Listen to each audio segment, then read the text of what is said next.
नमस्कार। वक्त 4 का चक्रव्यूह का है और मैं हूं राजेश कुमार। लखनऊ से खबर है, जहां कुछ ही देर में मुख्यमंत्री आवास पे कैबिनेट की बैठक शुरू होने वाली है और यहां पे कई प्रस्तावों पे मोहर लग सकती है। इस बैठक में निकाय चुनाव पर मंथन भी होगा। तो बैठक में निकाय चुनाव पे मंथन भी होगा और कई ऐसे प्रस्ताव हैं जिन पे कैबिनेट की मोहर लग सकती है। कुछ ही देर में कैबिनेट की यह बैठक शुरू होगी और इस बैठक में कई अहम प्रस्तावों पे कैबिनेट की मोहर लग सकती है।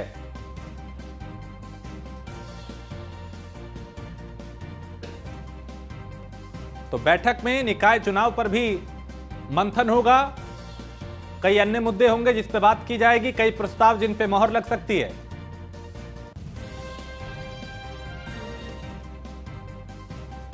तो मुख्यमंत्री आवास पे आज कैबिनेट की अहम बैठक है और इस बैठक में कई मुद्दों पे मंथन तो होगा ही, साथ ही कई प्रस्तावों पे भी मोहर लग सकती है, क्योंकि आगे निकाय चुनाव भी है, उसको लेके खासकर रणनीति बनाई जाएगी।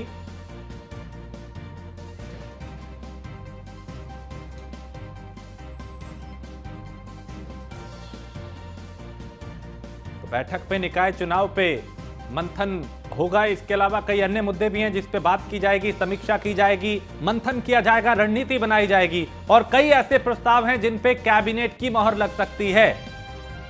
तो अब से कुछ देर में बैठक शुरू होने वाली है और इस बैठक में कई ऐसे प्रस्ताव होंगे जो आएंगे, जिन पे विचार किया जाएगा, जिन पे मंथन किया जाएगा, जिन पे कैबिनेट की मोहर लग सकती है।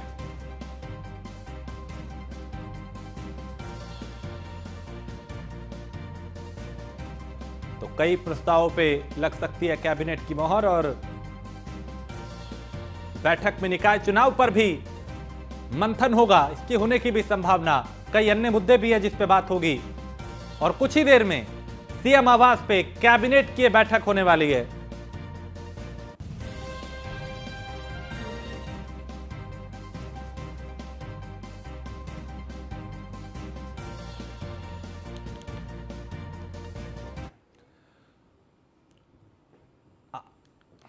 और आगे बढ़ते हैं, खबर लखनऊ से है, जहां लखनऊ में बीजेपी संगठन की बैठक हुई है और बैठक के बाद बीजेपी प्रदेश अध्यक्ष भूपेंद्र चौधरी ने कहा कि बीजेपी के राष्ट्रीय अध्यक्ष के आदेश पे पुनर्गठन कर दायित्व बदले गए हैं। सभी पदाधिकारियों के साथ प्रदेश मुख्यालय पर बैठक हुई और पार्टी के कार्यक्रम और अभियान पर चर्चा की गई। वहीं दोनों उपचुनाव की सीट पर भी मंथन किया गया। प्रदेश कार्य समिति का पुनर्गठन हुआ, उसमें कुछ लोग के दायित्व बदले गए और सभी हमारे माननीय क्षेत्रीय अध्यक्ष नए, उन लोगों को काम मिला। प्रदेश पदाधिकारियों की आज देश मुख्यालय पर बैठक हुई।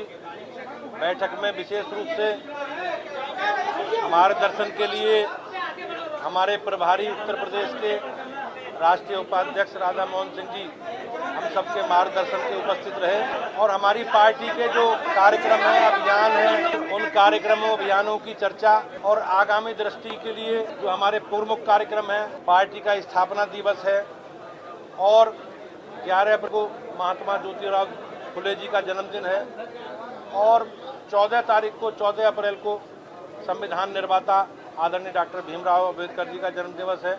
हम पार्टी का स्थापना दिवस और समरसता पखवाड़े के रूप में डॉक्टर भीमराव अम्बेडकर जी का जन्म दिवस के रूप में हम लोग कार्यक्रम करेंगे और निश्चित रूप से भारतीय जनता पार्टी की जो नई टीम पुनर्गठन के बाद बनी है, एक दूसरे का परिचय प्राप्त करके और हम सब लोग मिलकर भाजपा को एक राजनीतिक दृष्टि से जो हम लोग अच्छे परिणाम, चाहे लोकसभा के चुनाव हो, चाहे नगर निगम के चुनाव हो, चाहे कोऑपरेटिव के चुनाव हो, सब चुनाव।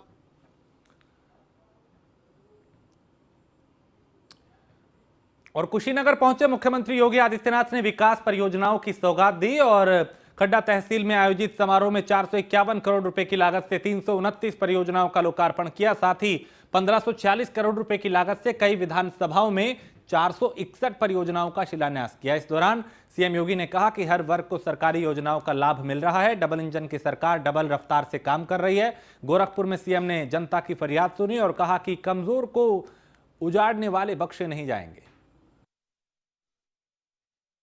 गरीब को न्याय मिले, एक वंचित को न्याय मिले, उसको शासन की सुविधाओं का समयबद्ध तरीके से शासन की सुविधाएं प्राप्त हो। आपने कोरोना महामारी के दौरान देखा होगा, दुनिया कोरोना से भयभीत थी, थर-थर कांप रही थी, तब भारत मजबूती के साथ अपने नागरिकों के साथ खड़ा था। उत्तर प्रदेश के अंदर हम लोग तब जनपद जनपद में जाकर के, गांव गांव में जाकर के भारतीय जनता पार्टी का कार्यकर्ता, हमारे सांसद, हमारे विधायक अपने नागरिकों की सुरक्षा के लिए। और गाजियाबाद में लीजेंड्स क्रिकेट ट्रॉफी का आयोजन हो रहा है, जिसमें अंतर्राष्ट्रीय खिलाड़ी भी बढ़ चढ़कर हिस्सा ले रहे हैं, जिसमें देश के पूर्व सलामी बल्लेबाज वीरेंद्र सहवाग, सुरेश रैना, इरफान पठान, यूसुफ पठान, श्रीसंत जैसे खिलाड़ी आपको दिखाई देंगे। साथ ही श्रीलंका के खिलाड़ी भी इस लीग में हिस्सा ले रहे हैं, जिसमें सनत जयसूर्या, उपुल तिरंगा, दिलशान, इंग्लैंड के मोंटी पनेसर जैसे खिलाड़ी भी इस लीग में दिखाई देंगे। तो वो धुरंधर जिन्होंने अपने वक्त पे बेहतरीन प्रदर्शन करके खेल प्रेमियों का मन मोहा अपने प्रदर्शन से तमाम मैच जीते, आज एक बार फिर वो गाजियाबाद के ग्राउंड पे दिखाई देंगे। तो लीजेंड्स क्रिकेट ट्रॉफी का आयोजन हो रहा है और लीग में कई अंतर्राष्ट्रीय खिलाड़ी भाग ले रहे हैं। गाजियाबाद में लीजेंड्स क्रिकेट ट्रॉफी का आगाज़ हो चुका है। ऐसे में इस खेल में इस बार इंटरनेशनल खिलाड़ी भी शिरकत कर रहे हैं, चाहे वो देश के नामचीन खिलाड़ी वीरेंद्र सहवाग हो, हरभजन सिंह हो या फिर परविंदर रवाना। ये तमाम ऐसे खिलाड़ी हैं जो इस लीग में खेल रहे हैं। इस लीग की सबसे खास बात ये है कि ये गाजियाबाद के नेहरू स्टेडियम में हो रहा है और यहाँ पर इंटरनेशनल खिलाड़ी भी भाग ले रहे हैं, जिसमें श्रीलंका के सनत जयसूर्या, उपल तिरंगा और साथ ही इंग्लैंड के मोंटी पनेसर जैसे खिलाड़ी भी इसमें खेल रहे हैं। सबसे बड़ी बात इसमें यह भी है कि जिस तरह से इस खेल का आयोजन हो रहा है, कहीं ना कहीं गाजियाबाद के लोगों को भी एक अलग तरह का क्रिकेट देखने को मिल रहा है। आमतौर पर जब भी इस तरह का क्रिकेट या इस तरह के खिलाड़ी खेलते हैं तो गाजियाबाद वासियों को यहाँ से बाहर जाकर इनका खेल देखना पड़ता है, लेकिन इस बार गाजियाबाद में ये लीग हो रही है और यहाँ पर काफ़ी भीड़ भी देखने को मिल रही है। गाजियाबाद से अपने सहयोगी राम गोपाल त्रिपाठी के साथ मैं Jitendra Gautam, news 1। Legend premium cricket league है और ये 22 तारीख से लेकर 30 तारीख तक चलेगी। अगर सर इसमें नामचीन खिलाड़ियों की बात करें जो इंटरनेशनल प्लेयर हैं जो गाजियाबाद पहुँचे खेल रहे हैं, कौन कौन है इसमें? वीरेंद्र सहवाग, सुरेश रैना, यूसुफ खान, इरफान खान, रोबिन उथप्पा, श्रीसंत, वीरेंद्र क्या नाम है, श्रीलंकन खिलाड़ी हैं जयसूर्या, दिलशान, मारूफ, पोंटी मनीषर, इंग्लैंड खिलाड़ी हैं मोंटी पनीसर। दुनिया भर के खिलाड़ी, भारत के नहीं विदेश के भी बहुत सारे मशहूर खिलाड़ी जो हमारे क्रिकेट के लीजेंड रहे हैं। इसका नाम ही लीजेंड ट्रॉफी रखा गया कि लीजेंड जो क्रिकेट के वर्ल्ड के यहाँ पे 100% गाजियाबाद के क्रिकेट प्रेमियों के लिए बहुत अच्छा ये आयोजन है। ये लीग चल रही है वो बहुत अच्छी तरह नामचीन खिलाड़ियों के साथ चल रही है। वैसे देखा तो ऐसे प्लेयर T20 में आजकल दिखने में बहुत मुश्किल है, वो तो खाली IPL खेलना चाहते हैं, लेकिन अभी वो इस लीग से जुड़े हुए हैं, इसलिए लोगों को बहुत इंटरेस्ट आ रहा है। और ये गाजियाबाद ने तो हमारे प्रवीण भाई ने तो इतना कमाल कर दिखाया है, उन्होंने एक डबल विकेट भी करी थी इधर। तो डबल विकेट के बाद अभी जो लीग हो रहा है इसके आगे हमारा बहुत और आगे प्रोग्राम है।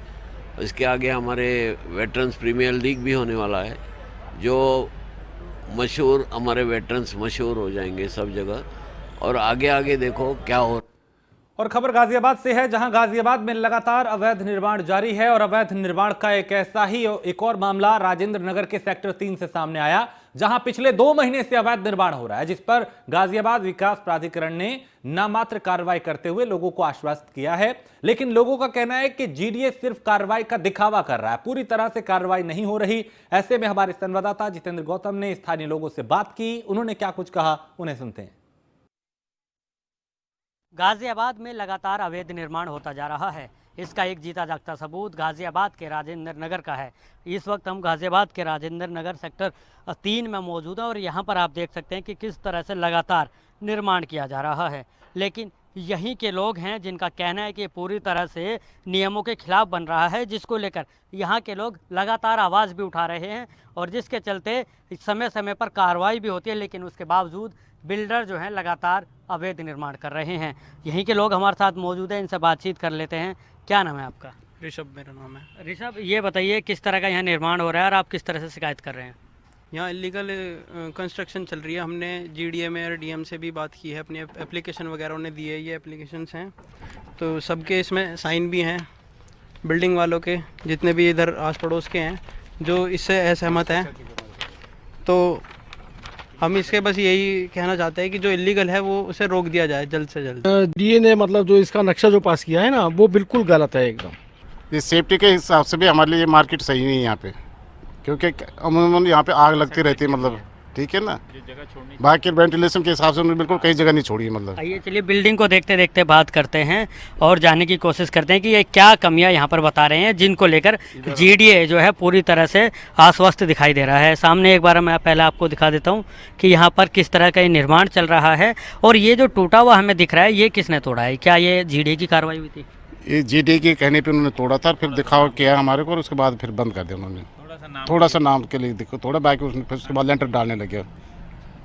चलिए देखिए, एक बार आपको बिल्डिंग की हालत को समझाने की कोशिश करते हैं। ये जो पूरी बिल्डिंग है इसमें क्या होता है कि साइड और अप फ्रंट की आपको थोड़ी जगह छोड़नी होती है, वो वेंटिलेशन के लिए होती है। और इसके अलावा जैसे कोई भी अगर इमरजेंसी किसी भी चीज़ की ज़रूरत पड़ती है, फायर ब्रिगेड की या तमाम ऐसी चीज़ें हैं, तो यहाँ पर बड़े आसानी से उसकी सेवाएँ दी जा सके, तमाम ये चीज़ें होती हैं। इसके पिलर कटेंगे तभी ये मूल रूप से आएगा। जैसे जीडीए का, हमारी कोई इससे बिल्डर से लड़ाई नहीं है। हमारा सिर्फ मसला ये जीडीए के बतौर नॉर्म्स पे जो इनके नॉर्म्स होते हैं उसके आधार पे ये बनाए, किसी को कोई आपत्ति नहीं है। अगर ये बाहर दुकानें बनाएगा, किसी भी तरीके से करेगा, तो यहाँ पे आमरण अनशन पे बैठा जाएगा जब तक ये पूरी बिल्डिंग ध्वस्त नहीं हो जाती।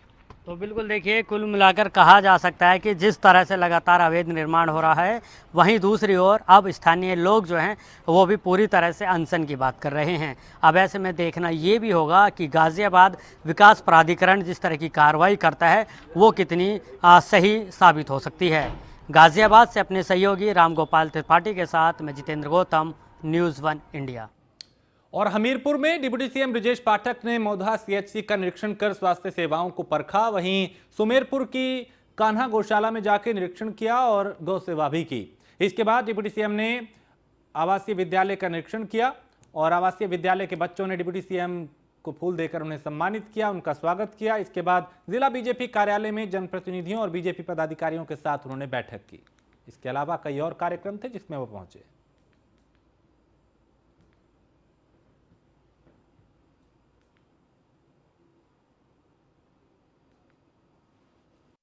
ये सब माननीय मोदी जी की देन है। बिजली के मामले में आप देखेंगे आमूलचूल परिवर्तन हुआ है। पहले मात्र कुछ जिलों को बिजली जाती थी, वीआईपी जिलों में, अब सभी जिले वीआईपी हैं। बुंदेलखंड बिजली को लेकर के हमारी प्राथमिकता की सूची में है। स्वास्थ्य सेवाओं में लगातार सुधार हो, यहाँ जो कमियां हैं उनको हम दुरुस्त करेंगे। चिकित्सकों के जो पद खाली हैं उनको भरे जाने के लिए आज हम जिलाधिकारी और मुख्य चिकित्सा अधिकारी महोदय को निर्देश देंगे।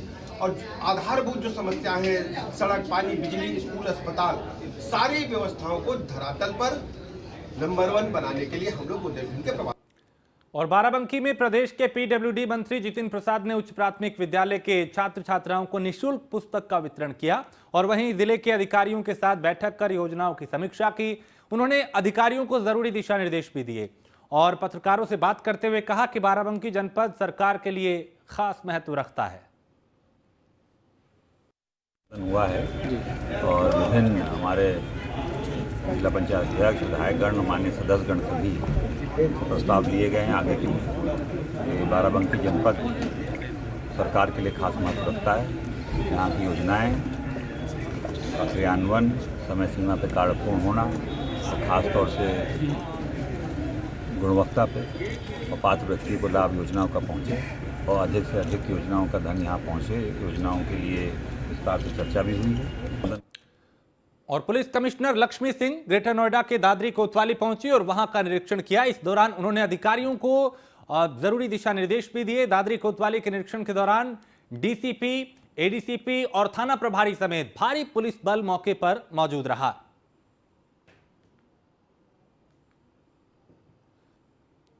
तो पुलिस कमिश्नर लगातार एक्टिव रही हैं और अलग अलग थानों का निरीक्षण भी करती रही हैं, वहां का जायजा लेती रही हैं, जरूरी दिशा निर्देश भी वो देती रही हैं ताकि सिस्टम को और बेहतर किया जाए। खासकर नोएडा, ग्रेटर नोएडा की जो कानून व्यवस्था है उसको और बेहतर किया जा सके।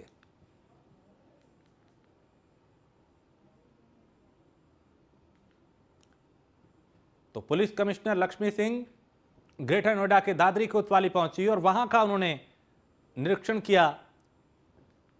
इससे पहले भी वो एक्टिव रही हैं, कई बार सड़क पे गश्त करती हुई वो पुलिस बल के साथ दिखाई दी, लोगों के बीच इस भरोसे को कायम करती रही कि पुलिस आपके साथ है। अपराध पे लगाम लगाने में भी उनकी अहम भूमिका रही है और प्रशासन को पूरी तरीके से एक्टिव रखती हैं कि कैसे कहीं पर भी कोई आपराधिक वारदात ना हो। अलग अलग थानों का वक्त वक्त पे उन्होंने निरीक्षण किया है, अधिकारियों को वक्त वक्त पे जरूरी दिशा निर्देश दिए हैं कि कैसे अपराध और अपराधियों पर कंट्रोल हो पाए, लगाम लग पाए। तो दादरी कोतवाली पहुंची पुलिस कमिश्नर लक्ष्मी सिंह और यहां पे उन्होंने कोतवाली का निरीक्षण किया, कुछ जरूरी दिशा निर्देश भी दिए, मालखाने को देखा, वहां पे हथियारों का रखरखाव किस तरीके से है उसको देखा और कुछ पुलिसकर्मियों को उन्हें चलाने के लिए भी कहा गया ताकि ये परखा जा सके कि वो कितने एक्टिव हैं अभी। तो दादरी कोतवाली पुलिस कमिश्नर पहुंची थी और निशांत शर्मा हमारे ब्यूरो चीफ इस पे ज्यादा जानकारी के साथ। निशांत, पुलिस कमिश्नर लक्ष्मी सिंह आज दादरी कोतवाली पहुंची निरीक्षण करने के लिए, क्या कुछ हुआ वहां? देखिए, लगातार जिस तरीके से जिले की मुखिया को जिम्मेदारी संभालनी चाहिए, वहीं लक्ष्मी सिंह लगातार जिम्मेदारी संभाल रही हैं, लगातार अपने अधिकारियों को दिशा निर्देश कर रही हैं। निरीक्षण किया थाने में जो भी खामियां थी उनको दिशा निर्देश दिए गए और साफ तौर पर कहा कि किसी तरीके की आने वाले फरियादियों को कोई परेशानी ना हो और कहीं ना कहीं ये सख्त मैसेज दिया है बेहतर पुलिसिंग बनाने के लिए। लगातार जो लक्ष्मी सिंह है वो रात हो या दिन वो अलर्ट का अपना मैसेज दिखा रही है, लगातार अलर्ट रह रही है। बहुत शुक्रिया निशांत जानकारी के लिए। तो पुलिस कमिश्नर लक्ष्मी सिंह पूरी तरह से एक्टिव और कभी सड़क पे मुस्तैद दिखाई देती हैं तो कभी थानों का निरीक्षण करती हुई व्यवस्था को और बेहतर कर रही हैं। खबर वाराणसी से है, जहां ज्ञानवापी मामले में सुप्रीम कोर्ट में सुनवाई हुई और हिंदू पक्ष की याचिका पर सुप्रीम कोर्ट ने सहमति दी है। हिंदू पक्ष ने सुप्रीम कोर्ट में दाखिल की थी याचिका और सभी मुकदमों को एक कोर्ट में भेजने के लिए यह याचिका दायर की गई थी। तो इस पर आज सुनवाई हुई और सुप्रीम कोर्ट ने भी इस पर सहमति दी है। तो सभी मुकदमों को एक कोर्ट में भेजने के लिए यह याचिका दायर की गई थी और ज्ञानवापी मामले में सुप्रीम कोर्ट में आज सुनवाई हुई, जिसमें जो अलग अलग मुकदमे हैं उनको एक ही जगह चलाने की मांग की गई थी और हिंदू पक्ष की याचिका पर सुप्रीम कोर्ट ने सहमति दी है। उधर जालौन में पुलिस की ताबड़तोड़ कार्रवाई जारी है। बताया जा रहा है कि उरई कोतवाली क्षेत्र के फैक्ट्री एरिया में बदमाशों से पुलिस की मुठभेड़ हो गई और यह भी बताया जा रहा है कि एसओजी और पुलिस की संयुक्त टीम ने एनकाउंटर में 2 बदमाशों को धर दबोचा, जबकि फायरिंग में एक सिपाही भी घायल हुआ। बता दें कि इस ऑपरेशन में पुलिस ने 5 बदमाशों को कुल गिरफ्तार किया और वहीं बदमाश के पास से पुलिस ने एक कार और कई हथियार भी बरामद किए हैं।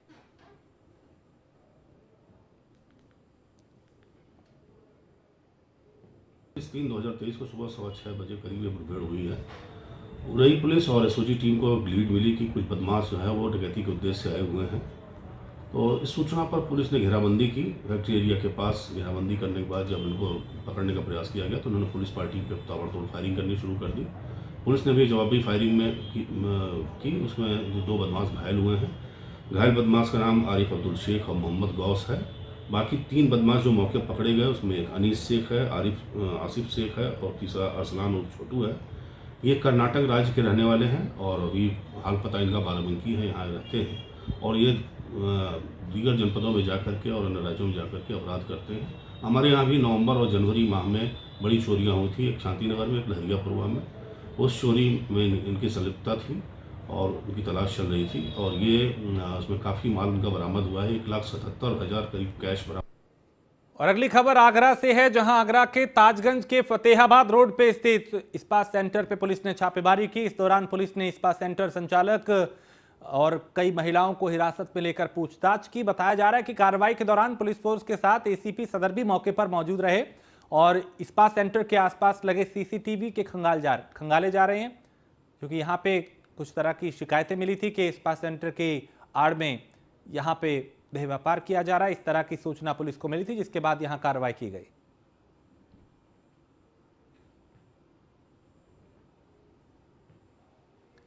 और खबर लखनऊ से है, जहां निकाय चुनाव को लेकर समाजवादी पार्टी पूरी तरह एक्टिव दिखाई दे रही है और पूर्व एमएलसी और समाजवादी पार्टी के प्रवक्ता सुनील सिंह साजन ने कहा कि भारतीय जनता पार्टी पिछड़ों का हक मारना चाहती थी, इसलिए मामला न्यायालय में चला गया।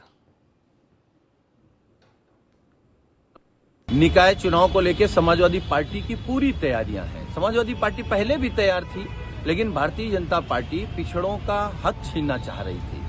तो मामला माननीय न्यायालय चला गया। माननीय न्यायालय की फटकार लगने के बाद, उनके दिशा निर्देश के बाद फिर चुनाव होने जा रहे हैं। लेकिन आज के जो अखबारों की जानकारी अगर हम करें कि जो अखबारों में छपा है, उस हिसाब से वो आरक्षण नगर निगम, नगर पालिका, नगर पंचायत को मिलाकर के 27% दे रहे हैं और वार्डों में अभी भी पिछड़ों को आरक्षण नहीं देना चाह रही है बीजेपी सरकार। निकाय तो एक तरफ योगी आदित्यनाथ प्रयागराज में माफिया अतीक अहमद पे लगातार कार्रवाई कर रहे हैं, वहीं दूसरी तरफ बलरामपुर में अपराधियों और माफियाओं को भी यानी उनके लिए भी लगातार एक्शन यहां पे किया जा रहा है।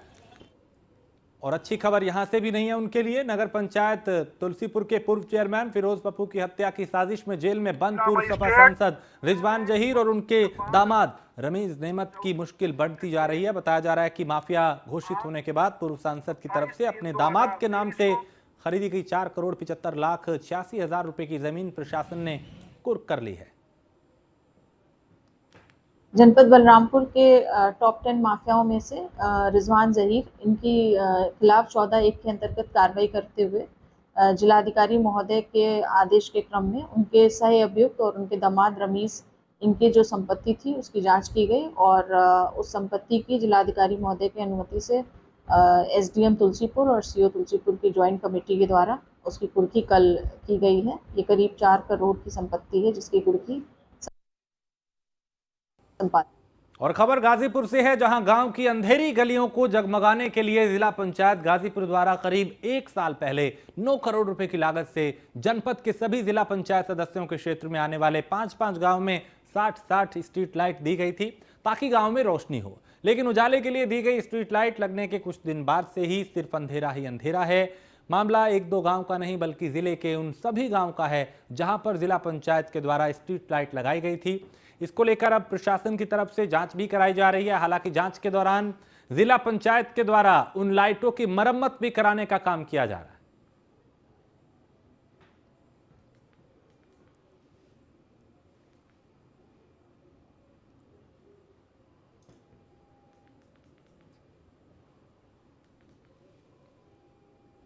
तो स्ट्रीट लाइटों पंचायत अध्यक्ष सपना सिंह द्वारा लगाई गई थी। लगभग में हमारे ग्राम सभा में 35 लाइट लगी थी। तो 35 लाइट जो गांव में लगी है, कितने दिन पहले लगी और क्या मौजूदा में क्या स्थिति है? सर 35 लाइट 6 महीना पहले नियर अबाउट में लगी थी और इस समय उसकी स्थिति यह है कि मान लीजिए 90% खराब ही हो गई है। 10% कहीं कहीं जलती है, कहीं कहीं नहीं भी जलती है। तो ताकि मतलब 6 महीना में ही लाइट खराब होगी, क्या कारण आप लोग को लगता है? कारण सर घटिया किस्म की लाइट थी जो सही कंपनी की नहीं थी, इसलिए बार बार बिगड़ती। इसमें जिलाधिकारी महोदय द्वारा त्रिस्तरीय कमेटी गठित की गई है, 3 सदस्यीय कमेटी गठित की गई है। हम लोगों द्वारा जांच अभी की जा रही है, जांच गतिमान है। जो एक दिन हम लोग अभी जा करके जांच कर पाए हैं, अब जब तक जांच कोई कंक्लूड नहीं जाती उसके निष्कर्ष से अभी हम लोग किसी निष्कर्ष पर नहीं पहुंच पाए हैं। रिपेयरिंग काम तो निरंतर होता ही रहेगा। वह जो टेंडर प्रक्रिया है या जो खरीद की प्रक्रिया, उसमें मेंटेनेंस उसमें शामिल है। उसमें आसिफ, आप सुन पा रहे हैं मुझे? हेलो आसिफ, यहाँ पे स्ट्रीट लाइट लगाने की बात की गई थी, कई जगह लगाई भी गई, बावजूद इसके गांव में कई जगह अंधेरा ही अंधेरा दिखाई दिया। जी बिल्कुल, बताते कि शहर इलाकों में देखा जाए, ग्रामीण में साल भर पूरा नहीं हुआ, स्ट्रीट लाइट पूरी की पूरी खराब हो गई।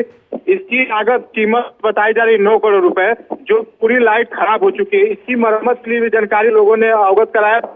सपना सिंह जिला पंचायत अध्यक्ष, जो उनका फोन नहीं उठा, वो ग्रामीणों ने शिकायत किया जिलाधिकारी को। जिलाधिकारी द्वारा एसडीएम को सौंपा जांच करने के लिए।